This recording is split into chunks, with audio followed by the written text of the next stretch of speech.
Flooding. One of the places that may take a while to actually come back is Edmond's Arcadia Lake. The lake staff held a news conference today to let the public know it may be slow going. They need to make sure the areas downstream are ready to take the excess water from Arcadia. The downstream is all flooded between here and Lake Eufaula, and that's where our water runs to. It is flooded this time around 7 to 8 foot above their flood pool. As soon as that water recedes, then they're going to start releasing some water here, and hopefully they can get it pulled off here pretty quick. Hope so. New at 5, News 9 Stan Miller tells us why it may be some time before the lake reopens again. Stan? Well, Kelly and Amy, Gary mentioned that it's hot and muggy down here. It's a good thing we don't have smell-o-vision because it's starting to get bad. The hot sun is rotting some of this garbage down here. This was a massive storm, and it's going to take a massive undertaking to clean all this up.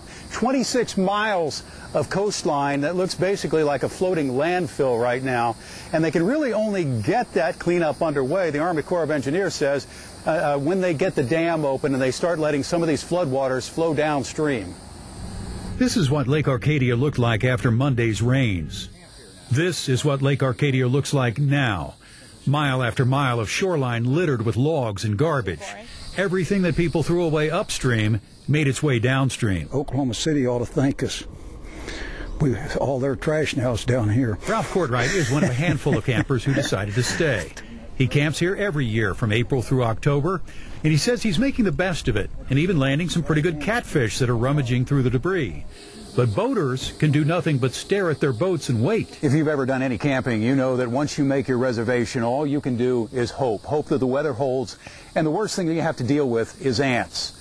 The thing you hope most is that when you show up to your campsite, it doesn't look anything like this. That's what greeted Mark McCrary when he opened his camper door after hours of heavy rains Monday. Moved up to higher ground. About the time we left, the water was coming up into the camp area over the picnic table and everything, so we got out there just in time. McCrary says he will give it another week and says he's confident his family will be skiing.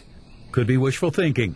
The Army Corps of Engineers has total control over the dam and waters and says it may have to reopen the lake in stages like it did during the massive storms back in 2007.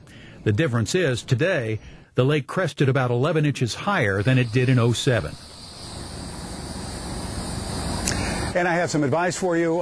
Kelly, don't make reservations for a campsite here on the 14th. Never make it on the 14th. Back in 2007, the mega storm, on the 14th. Monday's storm, the 14th. I'm just saying. You're not telling us what to do, but it's a good suggestion. All right, Stan, appreciate it. That's right.